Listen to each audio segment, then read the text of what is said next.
babysitting? I was babysitting. You should move your mic, probably. Makes me so angry. Like, closer to your face. Like closer? Yeah. Okay. Get it right up on it. Yeah? Yeah. All right. If you're going to sit all casual. I'm pretty casual. There you go. Yeah. I think that looks cool. There we go. Looks like we do this professionally. We are professionals, dude. Our lighting is improved vastly. Look way better. Yeah. So go on. You were babysitting?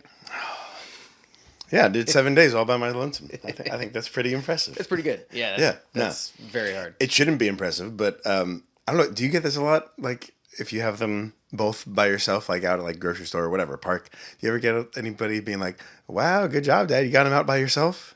All the time. So insulting. It's terrible. Makes me very mad. I'm glad it's not just me, but I took both the kids to a restaurant one time, and then the youngest was in a car seat at the time, and I was carrying the car seat, and I was walking with my oldest, and I also had like 2 bags on me, and literal applause broke out from people who were on the patio. I was like, shut up! Like, I'm hanging out with my kids. Like, very basic thing here. Yeah, I'm positive my wife does that, and nobody bats an eye. Yeah, but for some reason, when we do it. Such a bad rap. Wow, you're such a hero. I can't believe you're doing this amazing thing. Giving your wife some time off. That's so nice of you. Yeah. What is she, dress shopping? Yeah. I had a guy ask me if my wife was out shopping one time when I was pushing my oldest in a stroller, when it was just me and her. Like, I had one kid and I'm going on a walk. And they're like, "Oh, where's your wife at? Was she shopping?" Not completely incapable of this. Jesus Christ. It's insulting for everybody involved. Yeah, 100%. Just across the board. Yeah, I don't like it a little bit, but at least you get it too. It makes me feel better. The problem is we're just excellent dads. We're so great. And people want to congratulate us for it. Yeah. Yeah. Which, yeah. I'll take it. I get it. Yeah, we get a lot of applause. Absolutely. You're going to get a lot of oh, yeah. Speaking of applause. Oh, no. Hey. This is Remember the Times podcast. I'm Mitch, sitting across from AJ. Mitch, you want to check this one out before we get started? Why? What are we talking about today? I got a surprise in there for you. Just give it a ganders. All right. So, new to the podcast, I don't get the notes until we're sitting down. I usually don't know what we're talking about until we're here. Yep. And keep looking. Any date look a little standoutish to you on there? Yeah. Yeah. I think I know which one this is. Oh, I'm excited. We're going to end with a bang on this one, everybody. But, I'm pretty, you know what? I'm excited now. I'm so excited. I've honestly been waiting to tell this story since we started the podcast. Like, this is one of my favorite ones. I know that you have because you keep bringing it up off air. So everybody, like, I'm sure everyone thinks, like, Mitch is such a nice guy. That's how he acts on the podcast. It's just a facade. As you're going to find out. I'm actually quite a monster. He's kind of a dick. No, I'm just a stickler for rules. And when people just decide that the rules don't apply to them, I get upset. If there's not rules, there's chaos. Yeah. Cats laying down with dogs. Well, but before we get into the episode, couple questions and disclaimers. One, do you have any memory of writing those articles for the newspaper? No. Yeah, me neither. You showed them to me, and I read them when you posted them on our socials, and it definitely reads like I wrote it. Yeah. At least a couple of them that I was reading, like that's my writing style. So, new to the podcast or not, our old bass player, the first year on Warped Tour, Sean Grant, wrote articles the entire summer, send them home to what was it, the Daily Breeze or Easy Reader. Easy Reader. Anyways, apparently they asked us to do it again in 2008, but Mitch and I tag teamed it and we went back and forth and wrote. Yeah, I don't remember doing that, but yeah, no recollection. Yeah, so apparently that's we're both published journalists. Yeah, so cool. I bet we could probably find them online now, actually, too. But I have some hard copies, which is what I posted on our Instagram and TikTok. If you guys care to read up on Mitch's writing there, I'm updating my resume right after. Yeah, this. Hell yeah. Okay. Oh yeah. Okay. Disclaimer. 2 disclaimers. One has to do with the last story, the after party with Fletcher when things got out of hand. Fart monster. Yes, that fart monster. I was listening back, and I just think just in case anybody got the right idea, because, everyone gets the wrong idea. Yeah, sure. when Fletcher said, "Can you give him a pass?" It wasn't like we're just let him do what he wants. It was don't beat him up. Fletcher's like, Yes, don't beat him yes. up. I'm going to take care of him and get him out of this situation so he stops being ridiculous. No, yeah, it wasn't like go ahead and let him fart on these kids. Yeah. So I just to be clear, Fletcher is not just like, hey, he gets to do this. He's allowed to fart on anybody he wants to. Fletcher took this person away and got him out of there. The situation resolved. Yeah. But it resolved without Chris having to beat somebody. Exactly. Just a giant man giving somebody else the business. So. I don't remember this happening, but I like to picture Fletcher just like picking him up by both shoulders and carrying him away. Yeah. I could see that. Fletcher from Pennywise, by the way. Tossing him in a trailer or something. Yeah. And one other disclaimer, I also, when we're talking about, I was listening back to a couple episodes as well. When we say that Mitch's voice is like not doing well, we're not saying that like he woke up and all of a sudden is like tone deaf or something. Oh, sure. You know, like I'm not like he's not all of a sudden like, oh, we think Mitch is a bad singer. Like his voice was actually, his vocal cords were injured. I was unable to hit the notes that I would normally be able to hit fairly easily. He can still do it, no problem. This was an injury, not all of a sudden he couldn't do it. I wouldn't say that I could still do it. We're gonna talk about this. We'll talk about this later. Beautiful singing voice now, but I can't do Allura anymore. I mean, I still prefer your voice to mine, even though that's like my job. Yes, so do I. If we've alluded to it, we've been playing together for like 20 years, and I've often asked Mitch to sing for any of my projects over me doing it, or we've just come to that conclusion anyway. I do think since this Warped Tour, there is something still in like not right with my vocal cords because like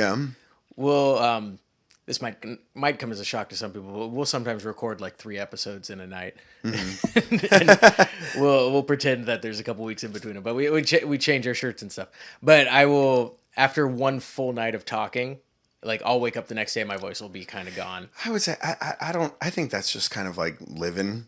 Like you think so? I think because like I mean, we both just took our kids to Disneyland last week, but my throat was just hurting just from being like, don't do that. Yeah, that's what that's what I'm not sure how much of it is me like thinking like oh, I'm still damaged from 2008 I don't think so. Warped I think Tour. it's because if you're not trained singing, or like if you're not singing, you're just talking, you're not breathing or using your vocal cords properly. Yeah. You're just doing whatever normal you do, and that's not always necessarily the right thing to do.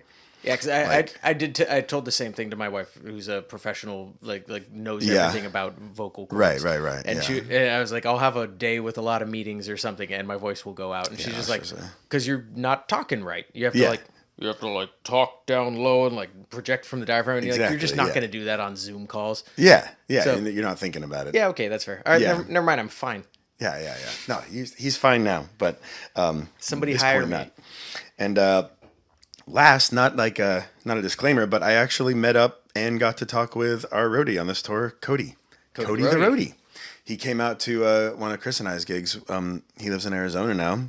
Thank you, Cody, for all this info. But then we had a little FaceTime chat, and he told me his memories, and he really filled in a lot of blanks, and just like things that kind of came back to me and stuff. But he told me like a bunch of great stuff. But one thing, he actually he missed the Ventura Day. Oh, really? Yeah, which I don't remember, but so I was really glad that it was really good that all of our friends and like ex-band members came to help that day because Cody wasn't there. Yeah, he had an illness in the family, and he decided to go see a family member. That does kind of sound familiar. And thinking back to all the pictures that he's not in any of them. He's literally not in any of the pictures. I guess that makes sense. Day. Yeah, so I always just kind of assumed he was taking the pictures. Oh right, yeah. It was really good reminiscing with him and stuff. He sent me a lot of pictures. Also, I don't know, we didn't count this in our list of shows, but we actually, so at one point Cody moved away from California to Utah, and we you, me, Taylor, and John all played like an acoustic set at his party. I don't know if you remember that. Yeah, I do remember that. Yeah, I don't know if you count that as show, but there's a bunch of pictures of us playing songs in his thing. I think you've counted significantly less things as shows. Yeah. So I guess I'll have to redo my list here. But he sent me he has a bunch of Polaroids of us jamming in his garage there for his going away party. One thing we didn't talk about, and we haven't talked about it yet either, but Cody was awesome. Did a great job. In fact, he was actually kind of getting around the tour. A lot of people were getting asking him for help and stuff. However, in the van at night, Cody was a lot further along in his technological development than the rest of us. Yeah. And do you want to finish it or? Well, so I remember Cody had a sidekick, which if you're old, you'll remember sidekicks were like those little. They were like, kind of like a Nintendo DS. You'd like flip the little screen out, and then you can type real fast. Hi, Cody. Hey, Cody. And I remember he was on that thing a lot, but like, you know, he was ahead of time because now we're all on our phones all the time. Yeah. But I remember we would plug our phones in, and then sometimes we would wake up and they'd be unplugged, and he'd have his device plugged in. Well, not only that, but no, he had one phone for calling and one for texting. Yeah. He had two phones, so it's like the whole charging bar was just Cody the whole summer. Yeah, because I think we didn't really figure out charging devices in 2007 because that wasn't really a thing that we had to super worry about. But 2008, I didn't even have texting yet. Nah. In 2008, we got like an AC adapter that plugged into a power strip, and that was the only source of power for the entire van. Yeah, and I think I remember that every now and then somebody would wake up and be like, "Why is my phone dead?" And it's like, "Well, I needed to charge both of my phones." Like, Cody, what the fuck, dude? Guess my girlfriend's not getting any calls today. Yeah. As I now go and stand in the middle of a dusty field for the entire day. Yeah. No outlets. What else? Oh yeah, so he remembers also going backstage for Pennywise a lot. Okay. And such, and I guess we also implemented the break thing where we would all get to go hang out like one set a day. I do remember that we'd get to each pick like a band that we wanted to see. I kind of only remember that for 07, but Cody picked the Bronx a lot. They were on there, and man, the Bronx are so cool. He was who I heard of the Bronx from. Oh, really? For the first time, yeah. Cool. Because he kept wanting to go see them. Right, yeah. So he did that like every day. But Bronx and Mariachi El Bronx, everybody go check both of them out. they're one of those your favorite band's favorite band kind of deal. They're kind of like a Death by Stereo. Mm-hmm. I feel like in that sense where like every band likes them. Like, they like haven't gotten to a certain level of commercial success, but every popular band loves them. Mm-hmm, mm-hmm. Yeah. Anyways, and then we're starting this episode in Florida, and Cody actually told me a story about getting to Florida. We actually had to pull over. Our trailer, the wheel well got sliced our tire. Actually, I remember got this. stuck in there. You remember that? Mm-hmm. Yeah. I didn't remember that till he said it. I was like, oh my God, I do remember that. I remember we were on the side of the road and we were trying to figure it out, and we saw a giant like reptile skin. Yeah, he said it was like all flattened and shit. Yeah, like it was like something had shed. Really? Its skin. It was dead skin. Crazy. So it was like, all right, so whatever was wearing that, and this thing was huge. It was probably like about like 4 feet. God damn. And it was like whatever was wearing that is now bigger than that. So let's get the fuck out of here. Yeah. That whole southern region is wild. I think that might have been the same place where I can't remember if I told this in 2007, but I think it might have been 2008. Cicadas or no, that was 07. Yeah, no, we were in a gas station. And we were just like getting beef jerky or something, and I turned around and there was just like 3 little like ghoulish kids behind me, just like staring up. Yeah, you said that. Oh, I told this story. Yeah, for 07. I don't remember it even now. I feel like it was actually 2008, like the same drive out to Florida, because there's so many weird things one after the other. Damn, like, I want to go home. Yeah, I don't want to be here anymore. Good old Florida. Yeah, we're starting in Orlando here. So we went from Atlanta to 4 days in Florida, and this actually started a 10-day stretch, which I'm sure you couldn't have been more excited about. 10 days in a row. yeah, just show after show after show. Feeling just like shit. Yeah, like, oh, cool. I'm definitely ready for this. Yeah, great. And the last thing he remembered, it was actually weird because I had written this a note. I'd written it as a note. I was like, I think I'm right, but I don't remember this. And then he like talked about it, and I was like, all right, well, fuck yeah. Oh yeah, I was right. God damn it. But so two things. It's kind of a two-parter. One, he remembers Taylor and I being the most upset with with your situation and stuff, or at least most vocal about it, or maybe either talking to you or just, I don't know, however we were handling it, we were the most that he could feel being upset. And then also he remembers, I think we touched on it a little bit, but I was like, this is right. But your attitude of the whole thing was more like not necessarily like fuck you guys, but just like, I'll be fine. Don't worry. I'm just going to keep doing what I'm doing and it'll work out or whatever. And so I think those were the two things, the two competing ideals attached to being 21 and not having a real conversation about it. That was just kind of just going like this, building in two separate tracks. Yeah, exactly. Yeah. So, but yeah, so that's cool. That's interesting to hear, like an outsider's perspective on it. Yeah. So I was like, oh, okay. So I remember that correctly, but like, yeah, when he said all of these things, I was like, oh my God, I remember all of these things now. It's just like, yeah, I needed somebody to jog the memory of it. But do you remember anything of Orlando? Besides, I remember in my head just being like, oh my God, it's going to be 10 days. But other than that, I remember '07 a lot more for Orlando. Yeah, no. Yeah. Same statement I've made before about 2008, where it's just like everything's kind of a big blur of going, oh fuck, oh no. Yeah. Which is interesting to hear that Cody thought that I was like, I got this. Yeah. It'll be fine. Like, I definitely don't remember feeling like I had that. I mean, he made it sound like you like anything we were saying, like just like you weren't listening to us, and it was just like I'm gonna be fine at like the beginning, and then if anything, like later on, it was just like no, like whatever, yeah. So I don't know, but yeah, I mean, I was just thinking about stuff like you said that you had heard secondhand from like Chaser. Or whatever, that like we were thinking of doing that, which super sucks that somebody else said it, because it wasn't like a thing of we were doing it behind your back. It was like, well, if we don't all agree on this, we're not even going to bring it up. Sure. You know what I mean? Like, we're not going to like just you show up at the set one day and Chris is out front and this guy's behind there, is be like, hey, if we don't all agree, then we're not going to tell you, but if he wants more of a break and we need to make money, is this something you're okay with while you're healing? But the drummer was like, I don't think I can.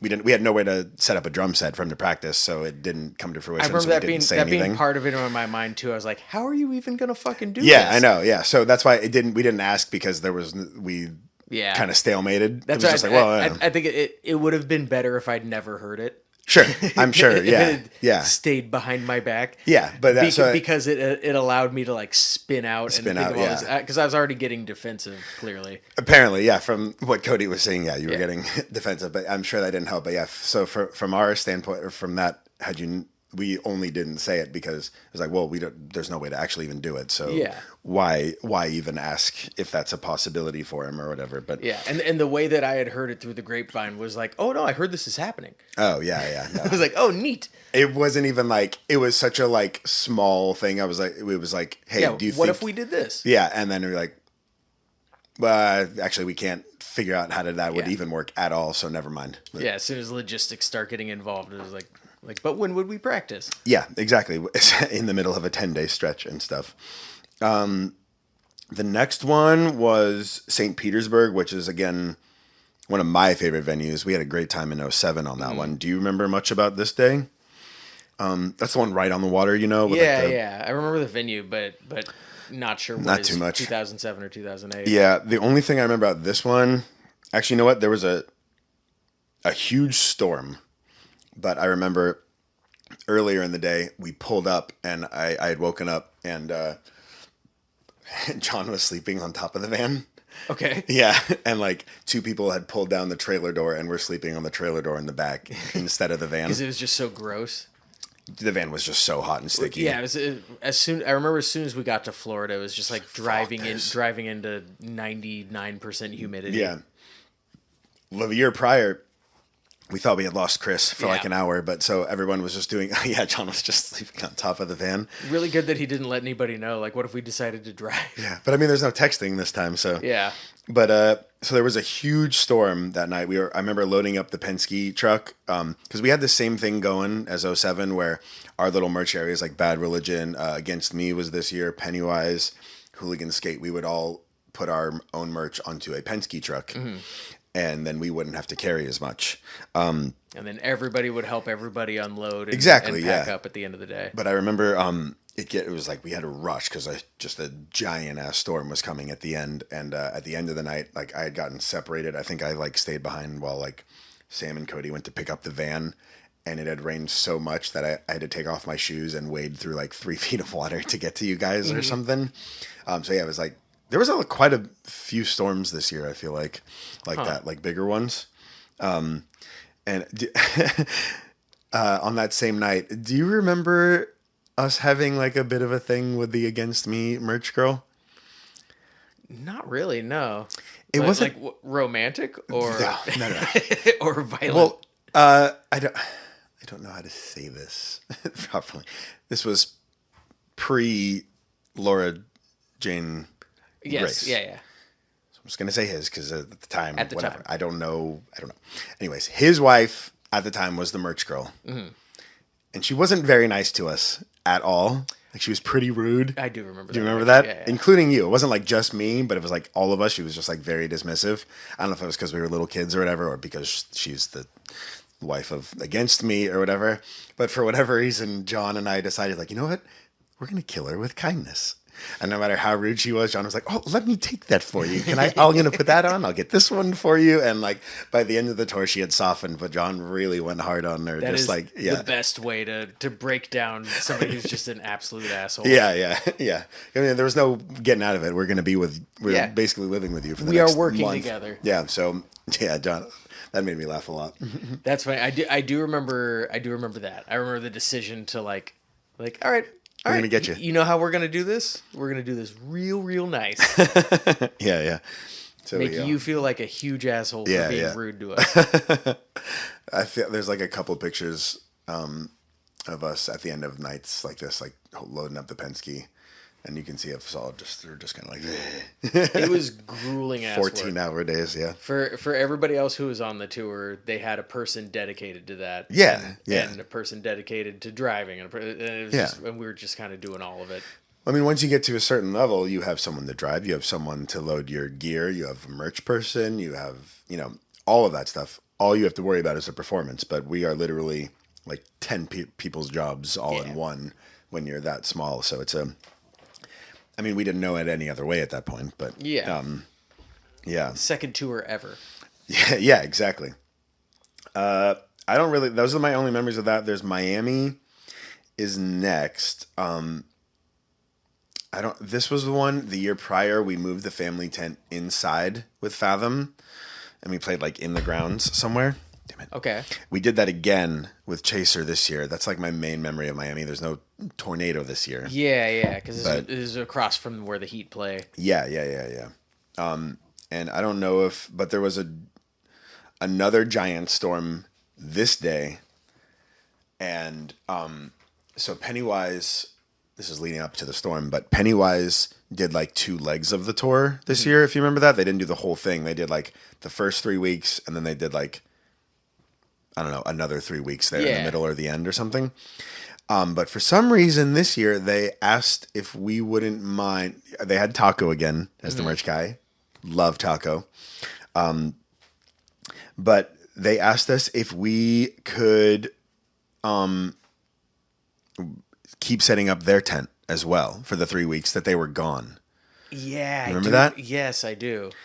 Yeah. So we were watching 3 tents for 3 weeks. So we were even why more not? spread It'll out. be easy. We just thought we would do whatever they were the reason we were there. So we just wanted to make good. But And still huge fans of them too. Oh, So yeah, this is like, 100%, you want us yeah. to do something for you? Like, Sure. absolutely. Yeah.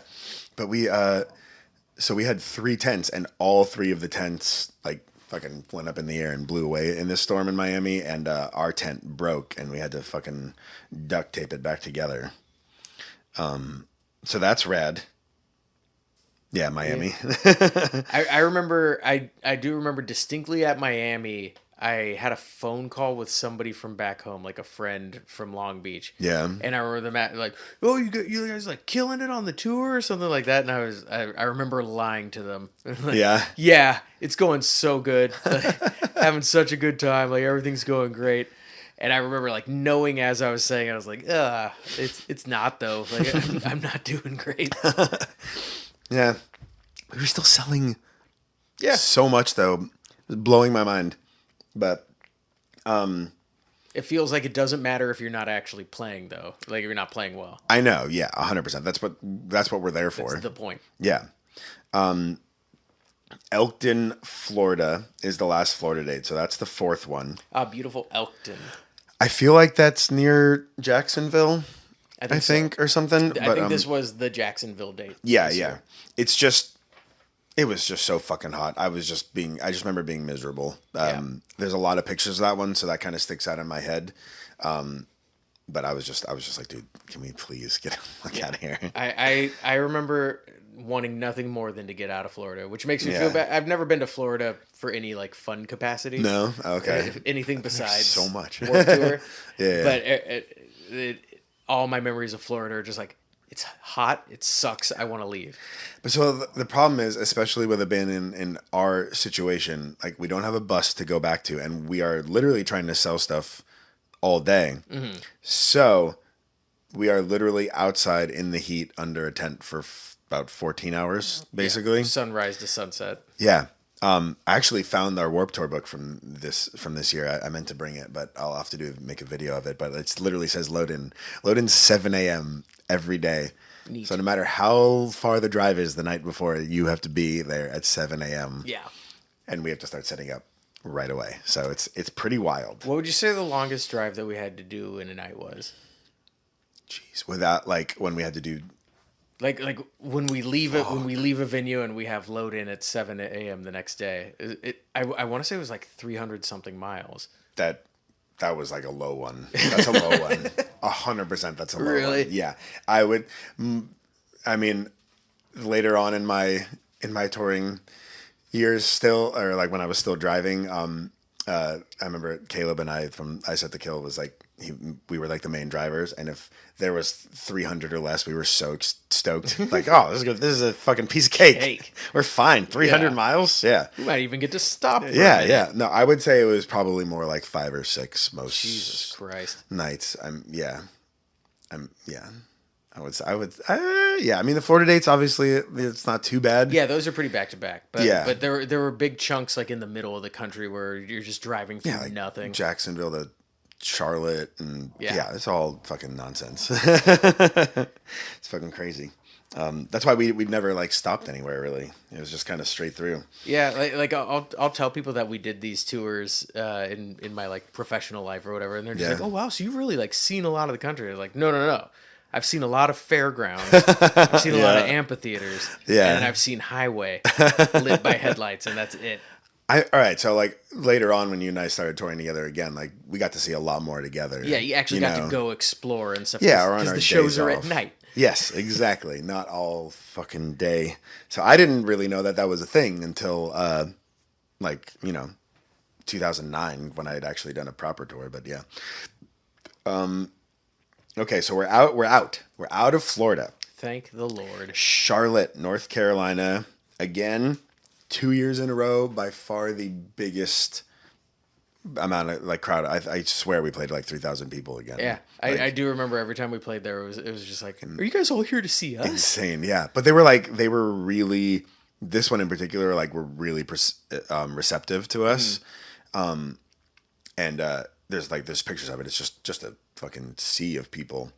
And I mean, okay, so you're what, 5 days into a 10-day run when you're already hurting. So And I think at certain points, it was probably during this or maybe a little bit before, we had started kind of adapting the songs a bit. Or like, hey, instead of singing this part, now Taylor's going to sing that part. Or instead of doing this scream, now Chris is going to do the scream. Like, we started offloading a bunch of my vocals. It was, I mean, we kind of had to, which I Yeah. think you at first would do begrudgingly, but then when it was like no sound coming out, you were kind of, all right, what are we doing? I guess there's not an option. So I think if you guys remember, we did a bonus episode on our song Samhain's Serenade, and that was the point when Chris took your part and you took Taylor's part, and then Chris started filling in your part with the Bane melody instead to see if anybody would notice. So there was things like that, and then there was a couple times I remember. I'll speak of it later, but I think Chris was just like trying to double you just to like fill it in and stuff. Just to back me up. Yeah, things like that. But this was probably that day. I do remember Sam Hayden going over really well that day. While you were giving your speech, we would do this like chugging pattern, like Chris Taylor and I just like and I feel like everyone. Then you start to see the kids like start to go back and forth, like oh, breakdown's coming, Something's about to happen. yeah. And the only funny thing, you can see it in the pictures, Taylor is wearing a bandana around his neck in the Like back. a kerchief? Yeah, like a kerchief. And if anybody like just saw that, they'd be like, what the fuck is that guy wearing a kerchief for? But he had actually gotten a tattoo on his neck prior. Yeah. He was doing that to keep the sun off of his neck. Is that dude wearing an ascot? Fuck is that? But I actually got tattooed that day. I started my my left sleeve here. Huh. Yeah, I got our the Allura's first album or EP, A Change in the Winds. So you're gonna hear a lot about this, but this arm is basically all of Mitch and I's albums together, pretty much. But I got the first one right here. So this is A Change in the Winds EP, and I got it in Charlotte that day. Taylor had gotten tattooed earlier. We pretty much all did. You got tattooed too, right? Do you remember which day you did? I got my forearm. I can't get it on the camera. Yours is an Allura one too, though. Yeah, it was the album that we were selling Yeah. at the time. Yeah. I want to say it was closer to like DC. Okay, so yours I'm was not after positive, me though. or whatever? All right. Yeah, it was definitely after you. Well, so I remember originally wanting to get a tattoo for my buddy who had passed away at Long Beach.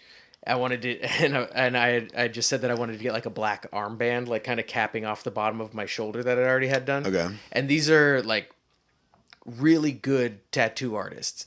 And I think I emailed them. I was like, I want a solid black band, and they were just like, pass. That's not interesting to me. And I remember being like upset. I was like, they're just like, because somebody else in our group emailed them after me, and then they got called in, and I was just like, what the fuck? They're just like blowing right past me. And then I looked back at it. I was like, yeah, they don't have any interest in just doing like a 3-inch thick black band around my arm. Well, yours turned out really fucking good. And I'm glad I don't have a black band on my arm too. Absolutely.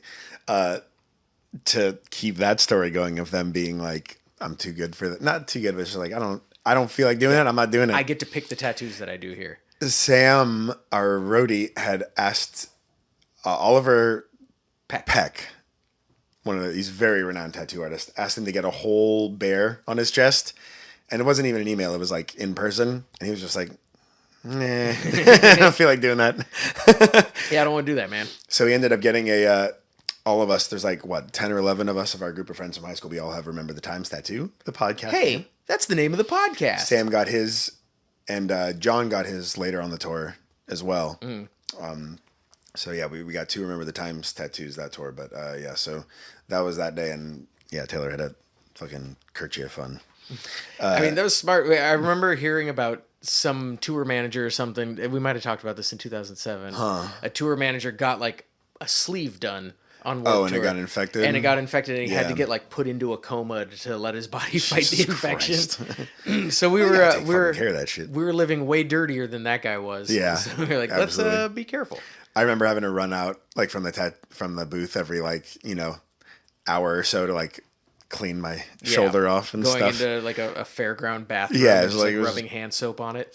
I mean, basically, but it's honestly darker than most of mine. So, good job, Oliver Peck. Yeah. Mine was done by Josh Arment. You know what? Josh did do this one. Oh, Josh did yours too? Yes. It was Oliver the did two this one. tattoo artists, Oliver and Josh. Yeah. I want to say Josh works at the time he worked at Electric Monkey in Hollywood. In Hollywood? Possibly. Okay. I remember looking him up because I was like, well, if Oliver Peck's one of the tattoo artists and he was on like Ink Masters. And Yeah, shit. yeah. So I was like, the other guy's got to also be awesome. And I remember looking over and I was like, he is awesome. Yeah, he's fucking really rad. And actually, this tattoo is so much better than the album cover. But I mean, you put it together very last minute. Slapdash. Well, we had nothing else. We couldn't do anything else. So Yeah. you did as best as you could. But he did Goddamn right. He did a interpretation of it that's way sicker. I honestly didn't really want a skull and a pirate ship on me because that's, I don't know, That's like flash tattoo off the Yeah. wall kind of deal. It's pretty standard, but I had already had this idea that I wanted all of my album covers as a sleeve. So I was like, well, I guess I'm getting a fucking skull and a pirate ship on me. We really should have released an album where the cover was just like a big fat dick. Just like really put you to the test. AJ, you said you were getting every album tattooed on you. I haven't gotten the SB&C ones yet, but I'll have to one day. I guess get a blank CD for the low class one. Yeah. Outline. What was the SB&C one where it was just a picture of me singing on the actual disc? You can do that. It's not enough room for your head, Mitch. Come on. I think I had a mullet at the time too. I've had multiple times that I could have gotten you tattooed on there for that reason, but I opted not to. I actually really super appreciate that. Yeah. Don't tattoo me on your body.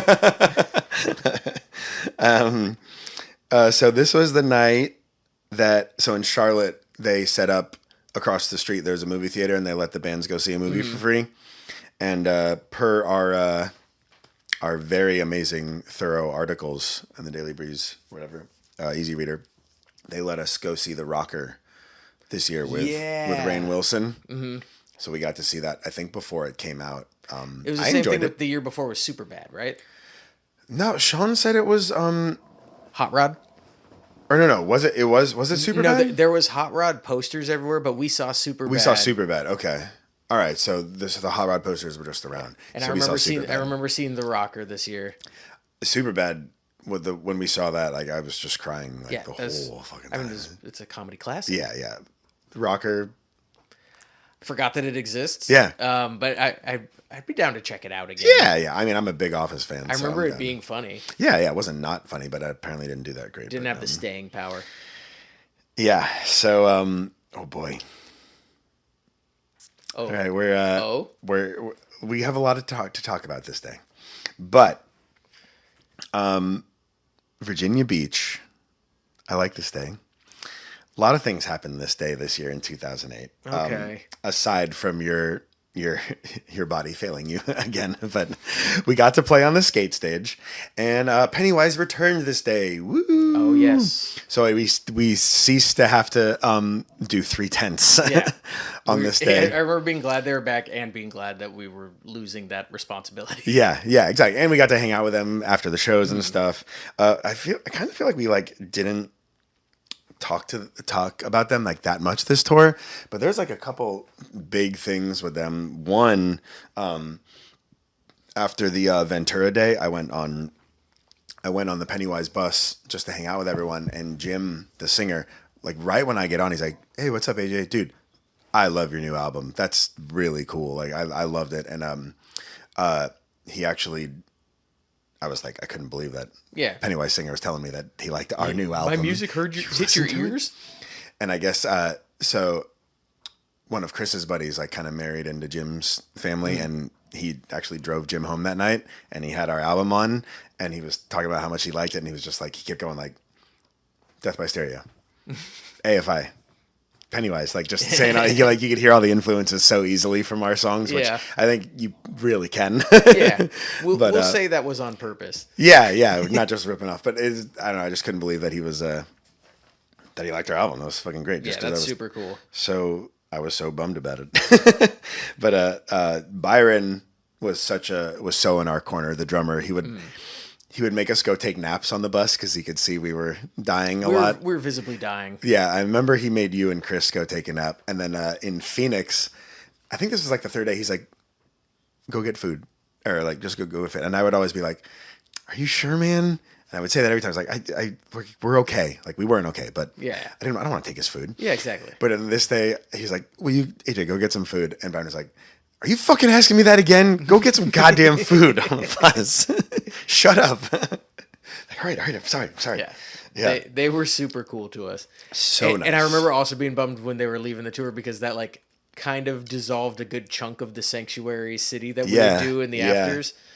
yeah. Is like it would be several buses kind of together, Mm-hmm. and one of the buses was gone, and we like all the seats that we sat in were on that. Yeah, bus. yeah. We got to hang on there a lot. There's a lot of pictures on that from later in the tour, so I'll be posting those. But also, so I remember two things from this day with Fletcher. One, I saw Angels and Airwaves was on the tour that day, so we got to see Tom DeLonge play every day and stuff, which was wonderful. But I saw him and Fletcher like talking to each other. I had no idea Tom was that tall, but it was just like two like giants just talking to huge. each other. They're both fucking like 6'4", 6'5", or whatever. Like, oh shit, I had no idea. Yeah, I didn't know that. And then also, I'm pretty sure it was this day, I saw Fletcher having a very, it seemed like a heated conversation with Kevin Lyman, the owner of Warped Tour.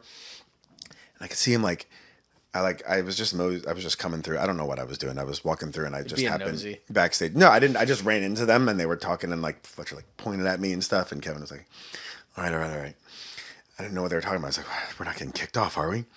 And Kevin just right after the conversation just comes over to me. He's walking slow and he like puts his hand in his pocket. I'm like, oh, what's going on? He just pulls out like $500 and hands it to me and goes, go buy yourself some food for a little while. I was like, what? We were truly that pathetic. That looking. we looked that bad that Fletcher's like, dude, will you give these kids some fucking food, These dude? fucking kids are starving to death. And this is 2008, even with the market crash or whatever that year. That we stretched that 500 out for quite a while. I'm pretty sure we didn't spend it on like strictly food. We were like, this is gonna be our gas. This is gonna.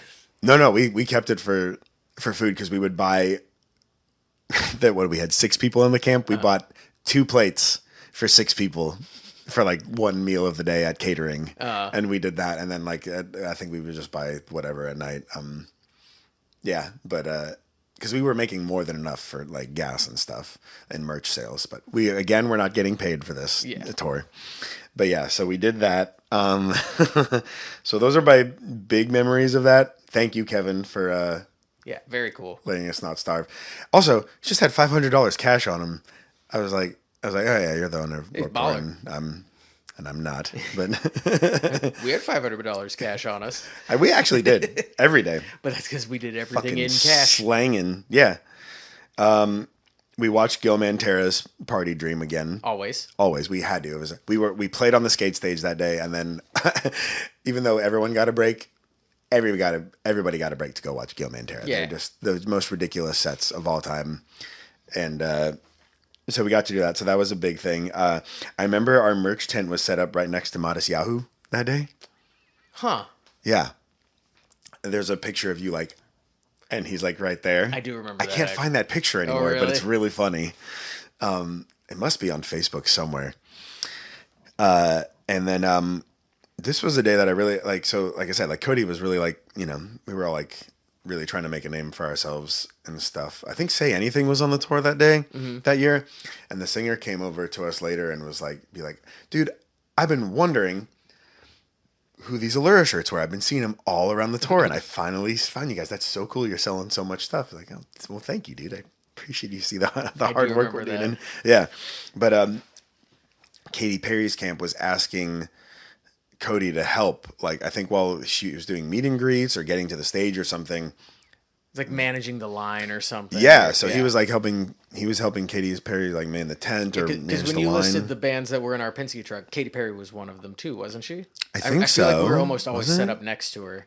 We were a lot, yeah. I remember. I mean, this is because I was already frustrated, but I remember getting frustrated because I was like, Cody, you work for us. You work for Katy Perry, and he was often like chatting with their merch people, or whatever. But it's like he was just doing a really good job networking and like making himself available to help other people. Yeah. I mean, both of our people were doing that. So Cody was doing that. And they were actually letting Sam start when we would play on Kevin Says and Skate Stage. They were letting Sam run sound for us, which is like really awesome. cool. That's really cool. Yeah. That was really rad. Okay. Oh yeah. That girl with the double jointed arms came again. I don't know if you remember her. Yeah. Yeah. We talked about it last year, but she can put her hands like lock them behind her back, and then put them all the way over her head like that. But I remember her coming up to the tent and be like, "Remember me?" Like, no. I'm like, oh! Trick. All right, yeah, I remember you. Yeah, don't ever do that in front of me again. That's horrible. Fucking scary. Yeah.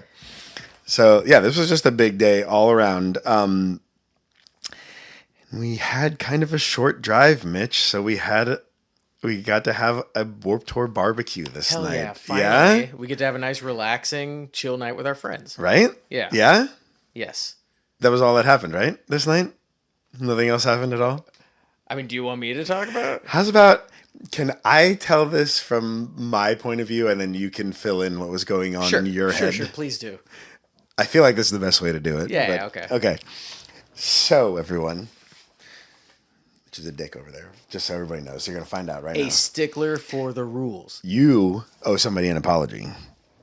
I want that on camera, too. You're going to make a video of that. Yeah, we'll find out. All right, this is how we're going to end the episode here in Virginia Beach, Virginia.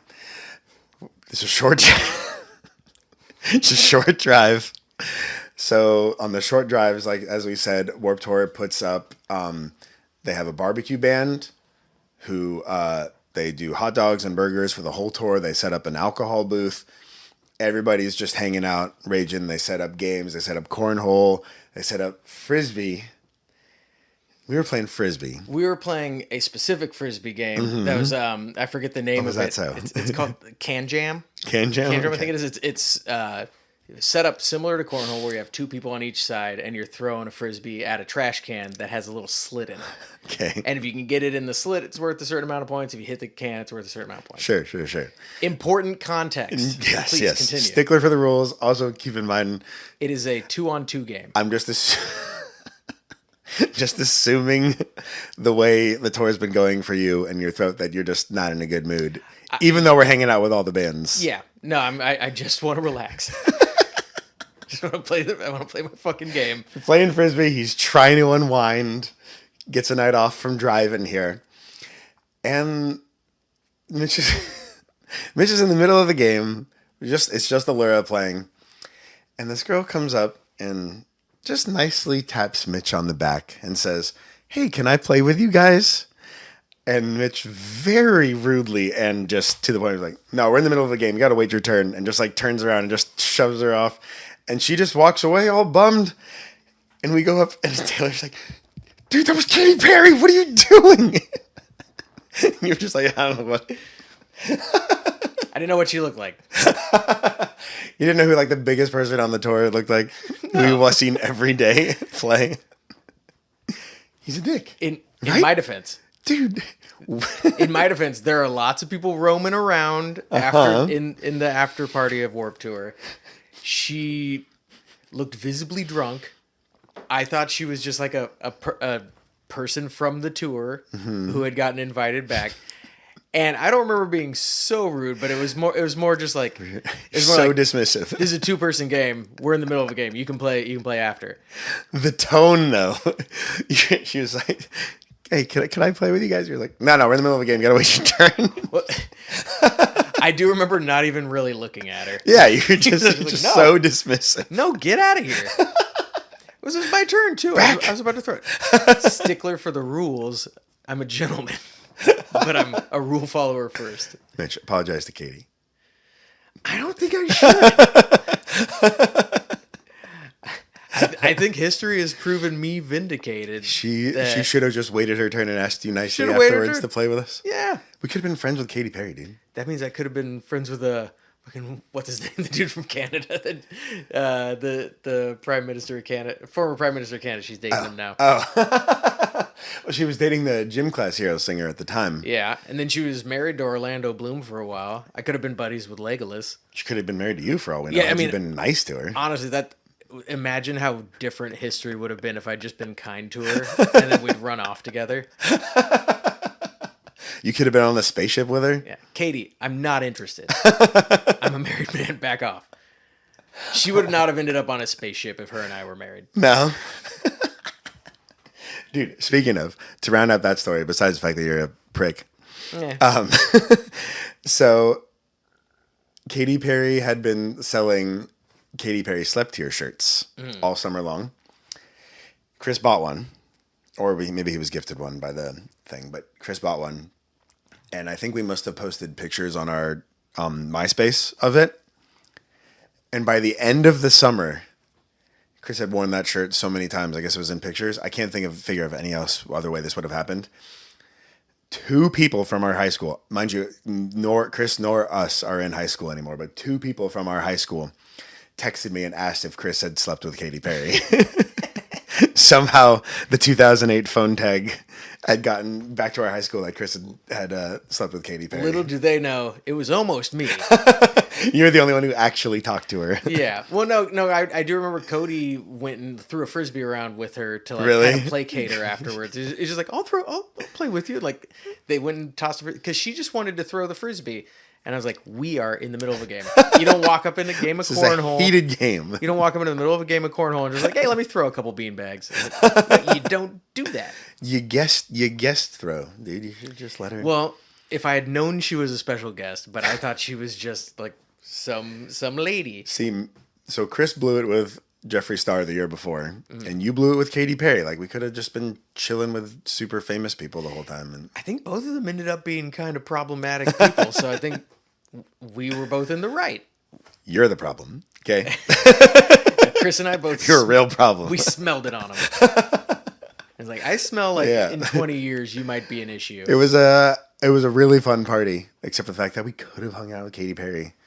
This guy over here. I doubt. She seemed very drunk, if I remember. So I doubt she even remembered it happening. She definitely doesn't remember now. And if you do, Katie, I'm sorry if I was rude.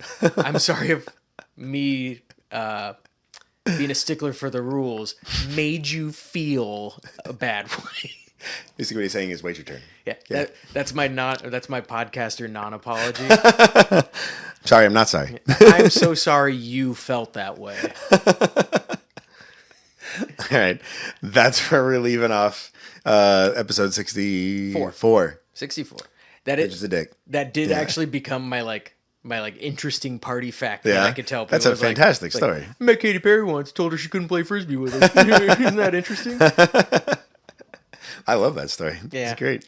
It is cool. And now you guys know all of it. Isn't that neat?